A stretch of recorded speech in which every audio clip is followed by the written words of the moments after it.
사람의 얼굴은 쉽게 읽히지만 사람의 속은 오래 두어야 비로소 보인다. 그대들은 혹시 이런 경험이 있으신가요? 처음 만났을 때는 그토록 다정하던 사람이 시간이 흐르자 전혀 다른 얼굴을 보여준 적 말입니다. 우리는 흔히 첫인상이 좋으면 그 사람 전체가 좋을 것이라 믿습니다. 밝은 미소, 부드러운 말투, 적절한 칭찬. 이런 것들이 모이면 우리는 자연스럽게 마음의 문을 엽니다. 그러나 진짜 그 사람의 결은 그렇게 빨리 드러나지 않습니다. 첫인상은 의도적으로 만들어질 수 있습니다. 좋은 인상을 주려는 노력이 진심에서 비롯된 것인지, 계산에서 비롯된 것인지는 시간이 지나야 알 수 있습니다. 정약용이 벼슬길에 있을 때의 일입니다. 그에게는 늘 웃음을 잃지 않는 동료가 있었습니다. 어느 자리에서든 분위기를 부드럽게 만들었고 누구에게나 좋은 말을 건넸습니다. 정약용도 처음에는 그를 믿었습니다. 그런데 어느 날 정약용이 상소를 올려 조정의 눈 밖에 나게 되었을 때 그 동료는 마치 처음부터 모르는 사람인 양 고개를 돌렸습니다. 복도에서 마주쳐도 눈을 피했고 인사를 건네도 어색한 미소만 짓고 지나갔습니다. 정약용은 그때 깨달았습니다. 웃음은 가장 쉽게 꺼낼 수 있는 가면이라는 것을요. 그 동료의 친절은 정약용이라는 사람을 향한 것이 아니라 정약용이 가진 지위와 영향력을 향한 것이었습니다. 세월이 지나면 알게 됩니다. 다정함의 이면에 계산이 숨어 있을 수 있다는 것을요. 어떤 사람의 친절은 순수한 호의가 아니라 나에게서 무엇을 얻을 수 있는지 탐색하는 과정일 수 있습니다. 이것은 그 사람이 나쁘다는 뜻이 아닙니다. 다만 우리가 사람을 볼 때 겉으로 드러난 태도만으로 전부를 판단해서는 안 된다는 뜻입니다. 노년에 접어들수록 우리에게 필요한 것은 수많은 인연이 아닙니다. 진심으로 내 편이 되어줄 단 한 사람의 깊이입니다. 100명의 지인보다 1명의 진심이 더 큰 위로가 되는 때가 옵니다. 유배지에서 정약용은 오히려 사람의 진면목을 더 선명하게 보게 되었습니다. 권력이 사라지자 찾아오는 이가 줄었고 그 적막함 속에서 남은 몇 사람의 얼굴이 또렷해졌습니다. 그들은 화려한 말을 하지 않았습니다. 대신 묵묵히 편지를 보내왔고 가끔 소식을 전해왔습니다. 정약용은 그제야 알았습니다. 진짜 관계란 빛나는 순간에 함께하는 것이 아니라 어두운 시간을 견디며 곁에 머무는 것이라는 사실을요. 화려할 때 모여든 사람은 화려함이 사라지면 함께 사라집니다. 그러나 어두울 때 남은 사람은 다시 밝아져도 여전히 그 자리에 있습니다. 그대들에게 묻고 싶습니다. 요즘 만나고 돌아오면 마음이 가벼워지는 사람이 있습니까? 아니면 만날수록 무언가 빼앗기는 느낌이 드는 사람이 더 많습니까? 가벼워지는 쪽이 진짜입니다. 무거워지는 쪽은 아무리 웃음이 많아도 조심해야 합니다. 사람의 마음은 처음에 숨겨져 있다가 시간이라는 채를 통과하며 조금씩 걸러집니다. 그래서 우리는 서두르지 말아야 합니다. 좋은 인연은 천천히 드러나고 가짜 인연은 결국 스스로 모습을 보입니다. 진심은 기다리는 사람에게 찾아옵니다. 조급하게 확인하려 들지 마십시오. 시간이 답을 줄 것입니다. 오늘의 주제가 마음에 드신다면 구독과 좋아요 부탁드립니다. 그대들은 혹시 사람을 가려야 한다는 말에 불편함을 느낀 적이 있으신가요? 누군가를 판단한다는 것이 마치 내가 교만해지는 것 같고 남을 함부로 재단하는 것 같아서 꺼림칙했던 적 말입니다. 그 마음은 자연스러운 것입니다. 우리는 어릴 때부터 사람을 차별하지 말라고 배웠고 누구에게나 공평하게 대하라고 들었습니다. 그런데 삶을 살다 보면 알게 됩니다. 모든 사람에게 같은 마음을 주는 것이 오히려 나를 무너뜨릴 수 있다는 것을요. 선의를 베풀었는데 이용당한 경험, 믿었는데 배신당한 기억이 쌓이면 사람을 가려야 한다는 것을 몸으로 깨닫게 됩니다. 정약용은 관직 생활을 하며 수많은 사람을 만났습니다. 충신처럼 보이던 이가 뒤에서 모함을 했고 무심해 보이던 이가 위기의 순간에 손을 내밀었습니다. 그는 처음에 혼란스러웠습니다. 어떻게 사람이 이토록 다를 수 있는가 하고요. 그러다가 깨달았습니다. 남을 판단하려는 것이 아니라 내 삶을 지키기 위해 사람을 읽어야 한다는 것을요. 이것은 우월감이 아니라 생존의 지혜입니다. 모든 사람을 믿는 것은 순진함이고 아무도 믿지 않는 것은 고립입니다. 그 사이에서 균형을 잡는 것이 어른의 눈입니다. 사람을 본다는 것은 결국 나를 본다는 것입니다. 내가 어떤 기준으로 타인을 바라보느냐는 내가 어떤 가치를 중요하게 여기는지를 드러냅니다. 돈을 기준으로 사람을 보는 이는 자신도 돈으로 평가받기를 받아들인 것입니다. 진심을 기준으로 사람을 보는 이는 자신도 진심으로 살겠다는 다짐을 품은 것입니다. 그래서 사람을 보는 눈은 곧 거울입니다. 상대를 비추는 동시에 나를 비춥니다. 내가 무엇을 중요하게 여기는지, 내가 어떤 사람이 되고 싶은지가 그 기준 안에 담겨 있습니다. 문제는 겉모습만으로는 진심과 가식을 구분하기 어렵다는 점입니다. 말을 잘하는 사람이 반드시 마음이 따뜻한 것은 아니고 말이 서툰 사람이 반드시 차가운 것도 아닙니다. 그래서 우리에게는 질문이라는 창이 필요합니다. 적절한 질문은 상대의 반응을 끌어내고 그 반응은 말로 포장된 것 너머의 본심을 드러냅니다. 정약용도 사람을 볼 때 말의 내용보다 말할 때의 눈빛과 태도를 더 살폈다고 합니다. 무엇을 말하느냐보다 어떻게 말하느냐가 더 많은 것을 보여주기 때문입니다. 우리가 사람을 가리는 것은 차별이 아닙니다. 내 에너지를 어디에 쓸지 선택하는 일입니다. 한정된 시간과 마음을 가진 우리가 모든 사람에게 똑같이 줄 수는 없습니다. 그러니 가려야 합니다. 다만 그 기준이 이익이 아니라 진심이어야 하고 조건이 아니라 품격이어야 합니다. 그대들은 지금 사람을 볼 때 상대를 분석하고 있습니까? 아니면 그 과정에서 자신의 기준을 점검하고 있습니까? 좋은 사람을 찾는 일은 결국 좋은 사람이 되려는 일과 맞닿아 있습니다. 남을 보는 눈이 곧 나를 만드는 눈입니다. 그대들은 말이 예쁜 사람과 마음이 바른 사람을 같은 사람이라고 생각하신 적이 있으신가요? 우리는 종종 이 둘을 혼동합니다. 좋은 말을 하는 사람이 좋은 사람일 것이라고, 칭찬을 잘하는 사람이 나를 진심으로 아끼는 사람일 것이라고 믿습니다. 그러나 말은 가장 쉽게 꾸밀 수 있는 영역입니다. 진짜 그 사람의 본성은 말이 아니라 반응에서 드러납니다. 말은 준비할 수 있지만 반응은 순간적으로 나옵니다. 그래서 반응이 더 정직합니다. 예상치 못한 상황에서 나오는 첫 반응이 그 사람의 진짜 마음입니다. 누구나 상황이 좋을 때는 친절할 수 있습니다. 기분이 좋으면 웃음이 나오고 여유가 있으면 너그러워집니다. 이것은 특별한 미덕이 아닙니다. 자연스러운 반응일 뿐입니다. 진짜 그 사람의 바닥은 상황이 틀어질 때 보입니다. 이익이 사라질 때, 기대가 어긋날 때, 내가 더 이상 도움이 되지 않을 때, 그때 그 사람이 어떤 얼굴을 하느냐가 본심입니다. 햇볕 아래서는 모든 것이 밝아 보이지만 그늘에서야 진짜 색이 드러납니다. 정약용이 유배를 떠나던 날의 일입니다. 전날까지 그의 집을 드나들던 사람들 중 다수가 보이지 않았습니다. 어떤 이는 바쁘다는 핑계를 댔고 어떤 이는 아예 연락을 끊었습니다. 권력이 사라지자 그 주변의 사람들도 함께 사라진 것입니다. 그러나 몇몇은 달랐습니다. 아무런 이익이 없는데도 먼 길을 와서 인사를 했고 유배지까지 편지를 보내왔습니다. 정약용은 그 차이를 평생 잊지 않았습니다. 떠나는 날 누가 남았는지가 그 관계의 진실을 말해 주었습니다. 좋을 때 함께하는 것은 쉽습니다. 어려울 때 곁에 남는 것은 어렵습니다. 그래서 어려운 순간이야말로 관계의 진실을 시험하는 시간입니다. 이것을 알면서도 우리는 자주 착각합니다. 평소에 잘해주는 사람이 위기에도 잘해줄 것이라고요.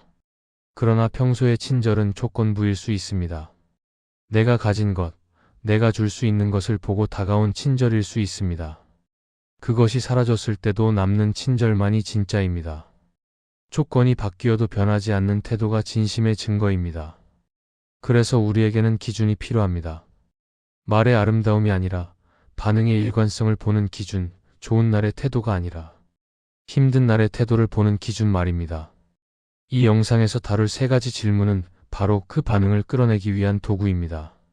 질문은 상대를 시험하려는 것이 아닙니다.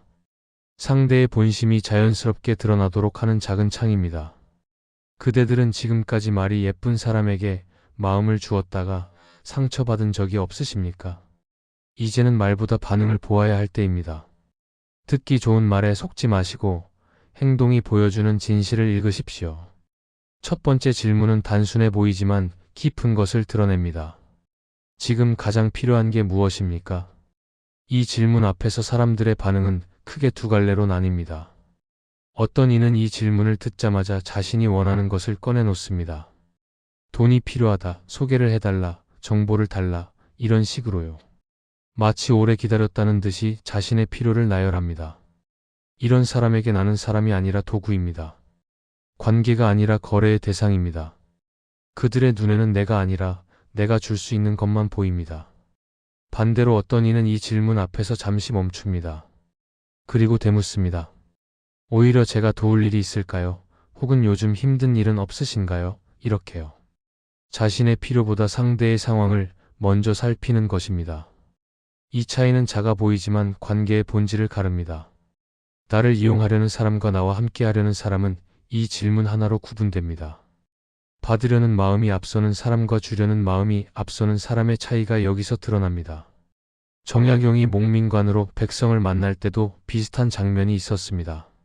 어떤 이는 관아에 찾아와 자신의 억울함만 늘어놓았고 어떤 이는 먼저 이웃의 어려움을 말했습니다. 정약용은 후자에게서 진짜 마을의 사정을 들을 수 있었습니다. 자기 이익만 앞세우는 사람의 말은 왜곡되기 쉽고 남을 먼저 생각하는 사람의 말은 믿을 만하다는 것을 그는 경험으로 알았습니다. 자신만 생각하는 사람은 상황을 자기에게 유리하게 포장합니다. 그러나 남을 먼저 생각하는 사람은 있는 그대로를 말합니다. 물론 누구나 필요한 것이 있습니다. 그것을 말하는 것 자체가 나쁜 것은 아닙니다. 문제는 순서입니다. 만나자마자 혹은 기회가 생기자마자 자신의 필요부터 꺼내는 사람은 관계를 거래로 보는 경향이 있습니다. 반면 상대의 상황을 먼저 묻고 자신의 필요는 나중에 조심스럽게 꺼내는 사람은 관계를 관계로 봅니다. 이 차이가 쌓이면 신뢰가 되고 신뢰가 쌓이면 진짜 인연이 됩니다. 작은 순서의 차이가 관계의 깊이를 결정합니다. 그대들에게 권합니다. 가까운 사람에게 이 질문을 한번 건네보십시오. 요즘 가장 필요한 게 뭐야? 이렇게요. 그리고 그 반응을 살펴보십시오. 자신의 필요만 말하는지 아니면 그대의 안부를 먼저 묻는지요. 그 반응이 그 사람의 마음결을 보여줄 것입니다. 그리고 한 가지 더 생각해 보십시오. 그대 자신은 이 질문 앞에서 어떤 반응을 하는 사람입니까? 남을 보는 기준은 곧 나를 비추는 거울이라는 것을 잊지 마십시오. 남에게 바라는 모습이 곧 내가 되어야 할 모습입니다. 두 번째 질문은 직접 묻기 어려울 수 있습니다. 그러나 마음속으로는 반드시 품고 있어야 하는 질문입니다. 제가 어려워지면 그때도 곁에 있어 주실 겁니까? 이 질문은 의리를 시험하려는 것이 아닙니다. 위기의 순간에 드러나는 태도를 미리 가늠해 보려는 것입니다. 잘 나갈 때 몰려드는 사람은 많습니다. 그러나 꽃이 지고 나서 남는 사람은 손에 꼽습니다. 봄에는 꽃 주위로 벌과 나비가 모이지만 겨울이 오면 모두 떠납니다. 사람의 관계도 다르지 않습니다. 정약용의 유배 생활은 18년이었습니다. 그 긴 세월 동안 그를 찾아온 사람은 많지 않았습니다. 한양에서 함께 시를 읊던 벗들, 조정에서 뜻을 나누던 동료들 대부분이 발길을 끊었습니다. 처음에 정약용은 서운했습니다. 그러나 시간이 지나며 이해하게 되었습니다. 그들도 자신의 자리를 지켜야 했고 유배자와 가깝다는 것이 위험이 되는 시절이었으니까요. 정약용은 그들을 원망하지 않았습니다. 대신 그 와중에도 편지를 보내온 몇몇 사람의 이름을 깊이 새겼습니다. 위험을 무릅쓰고 곁을 지킨 그들이 진짜였습니다. 진짜 인연은 이 질문 앞에서 조건을 달지 않습니다. 언제든 곁에 있겠다고 말하기보다 말없이 그 자리를 지킵니다. 반대로 가짜 인연은 말을 흐립니다. 그때 상황을 봐서 내 사정도 있고 이런 식으로 여지를 남깁니다. 물론 누구도 미래를 약속할 수는 없습니다. 그러나 질문 앞에서의 태도는 충분히 많은 것을 말해줍니다. 주저하는 사람과 망설이지 않는 사람의 차이는 그 순간에 드러납니다. 눈빛의 흔들림, 대답의 속도, 목소리의 떨림이 말보다 더 정직합니다. 이 질문을 직접 던지기 어렵다면 상황을 통해 확인할 수도 있습니다. 내가 작은 어려움에 처했을 때 그 사람이 어떻게 반응하는지 살펴보는 것입니다. 연락이 뜸해지는지 아니면 오히려 더 자주 안부를 묻는지요. 작은 위기에서의 반응은 큰 위기에서의 태도를 예고합니다. 사람의 본성은 일관되기 때문입니다. 작은 일에 등을 돌리는 사람은 큰 일에도 마찬가지입니다. 작은 일에 곁을 지키는 사람은 큰 일에도 그럴 것입니다. 그대들은 지금 박수 소리 속에 서 있는 사람입니까? 아니면 조용한 불빛 아래 남아있는 사람입니까? 화려한 자리에서 함께하는 것은 쉽습니다. 적막한 시간에 곁을 지키는 것은 어렵습니다. 그 어려운 일을 해줄 사람이 진짜 인연입니다. 그리고 그대 자신도 누군가에게 그런 사람이 되어야 합니다. 받기만 하려는 사람에게는 주려는 사람이 오지 않습니다. 먼저 그런 사람이 되십시오. 내가 먼저 누군가의 어려운 시간에 곁을 지키면 나의 어려운 시간에도 누군가 남아있을 것입니다. 세 번째 질문은 직접 묻기보다 관찰하는 것이 더 정확합니다. 그 사람이 약한 사람에게 어떻게 대하는지를 보는 것입니다. 강한 사람에게 친절한 것은 누구나 할 수 있습니다. 윗사람에게 예의 바른 것은 처세입니다. 그러나 자신에게 아무런 이익이 되지 않는 사람에게 어떻게 대하느냐, 그것이 인격입니다. 이익이 없는 관계에서 드러나는 태도가 그 사람의 진짜 모습입니다. 계산이 개입되지 않는 순간에 나오는 행동이 본성입니다. 식당에서 직원을 대하는 태도를 보십시오. 경비원에게 인사하는 방식을 보십시오. 택시 기사에게 말하는 어조를 보십시오. 이런 작은 장면들이 그 사람의 진짜 습관을 보여줍니다. 나에게는 다정하면서 직원에게 반말을 하는 사람이 있습니다. 나에게는 웃으면서 뒤돌아서 험담을 하는 사람이 있습니다. 이런 사람의 다정함은 조건부입니다. 내가 약해지면 나에게도 같은 태도를 보일 것입니다. 지금의 친절이 영원하리라 믿지 마십시오. 그 친절의 조건을 살펴보십시오. 정약용은 유배지에서 농부들과 어울리며 많은 것을 배웠습니다. 그들은 그를 모르는 사람들이었지만 삶의 지혜는 깊었습니다. 정약용은 그들을 무시하지 않았습니다. 오히려 그들에게서 배우려 했습니다. 이것이 정약용의 품격이었습니다. 벼슬이 높을 때도 낮은 일을 함부로 대하지 않았고 모든 것을 잃은 뒤에도 그 태도는 변하지 않았습니다. 사람을 대하는 방식은 상황에 따라 바뀌지 않아야 진짜입니다. 지위가 높을 때와 낮을 때, 가진 것이 많을 때와 없을 때 태도가 같아야 합니다. 우리가 누군가를 판단할 때 그 사람이 나를 어떻게 대하는지만 보면 안 됩니다. 나는 그 사람에게 필요한 존재일 수 있기 때문입니다. 그 사람이 필요 없는 사람을 어떻게 대하는지를 봐야 합니다. 거기에 진짜 그 사람이 있습니다. 정약용도 사람을 볼 때 말솜씨보다 작은 자리에서의 품격을 기준으로 삼았다고 합니다. 화려한 자리에서의 언행은 연기일 수 있지만 아무도 보지 않는 곳에서의 태도는 본성입니다. 무대 위의 모습이 아니라 무대 뒤의 모습을 보아야 합니다. 그대들에게 묻습니다. 그대가 언젠가 약해질 때 지금 곁에 있는 사람은 어떤 얼굴로 돌아설 것 같습니까? 그것을 알고 싶다면 그 사람이 지금 약한 사람에게 어떻게 대하는지를 보십시오. 그것이 미래의 그대를 대할 모습입니다. 그리고 그대 자신도 돌아보십시오. 그대는 약한 사람 앞에서 어떤 사람입니까? 남을 보는 기준은 곧 나를 돌아보는 기준이 되어야 합니다. 내가 남에게 바라는 태도가 곧 내가 보여야 할 태도입니다. 세 가지 질문은 결국 하나로 모입니다. 필요를 묻는 질문, 위기를 묻는 질문, 약자를 보는 질문. 이 세 가지는 모두 같은 것을 향합니다. 그 사람이 나를 사람으로 보는가, 아니면 수단으로 보는가? 그 사람의 친절이 진심인가, 아니면 조건부인가? 이것을 알면 관계의 깊이를 가늠할 수 있습니다. 세 질문은 서로 다른 각도에서 같은 본질을 비춥니다. 하나의 질문으로 부족하면 다른 질문이 보완합니다. 그런데 여기서 오해하지 말아야 할 것이 있습니다. 이 질문들은 사람을 정리하기 위한 도구가 아닙니다. 칼날처럼 사람을 잘라내기 위한 기준이 아닙니다. 이것은 내 삶의 에너지를 어디에 둘지 정하기 위한 저울입니다. 모든 사람과 깊은 관계를 맺을 수는 없습니다. 시간도 체력도 마음의 용량도 한정되어 있기 때문입니다. 그러니 우선순위가 필요합니다. 누구를 가까이 두고 누구와 거리를 둘지 선택해야 합니다. 정약용은 말년에 글을 정리하고 제자를 가르치며 남은 시간을 보냈습니다. 그는 더 이상 많은 사람을 만나려 하지 않았습니다. 대신 꼭 필요한 사람에게 마음을 모았습니다. 넓게 흩어지기보다 깊이 파고드는 것, 이것이 정약용이 선택한 관계의 방식이었습니다. 젊을 때는 많은 인연을 원합니다. 그러나 나이가 들수록 적지만 깊은 관계가 더 소중해집니다. 수평으로 넓어지는 것보다 수직으로 깊어지는 것이 나중에 더 큰 힘이 됩니다. 관계를 정리한다는 말은 차갑게 들릴 수 있습니다. 그러나 이것은 냉정함이 아니라 현명함입니다. 마음을 소모시키는 관계에 에너지를 쏟으면 정작 소중한 관계에 줄 마음이 남지 않습니다. 그래서 거리를 조절해야 합니다. 모든 사람을 똑같이 대하는 것이 공평한 게 아닙니다.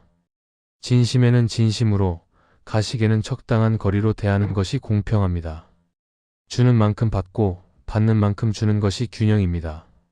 일방적인 관계는 오래가지 못합니다. 그대들은 지금 사람을 잃을까 두려워서 붙잡고 있습니까? 아니면 나를 지키기 위해 거리를 조절하고 있습니까?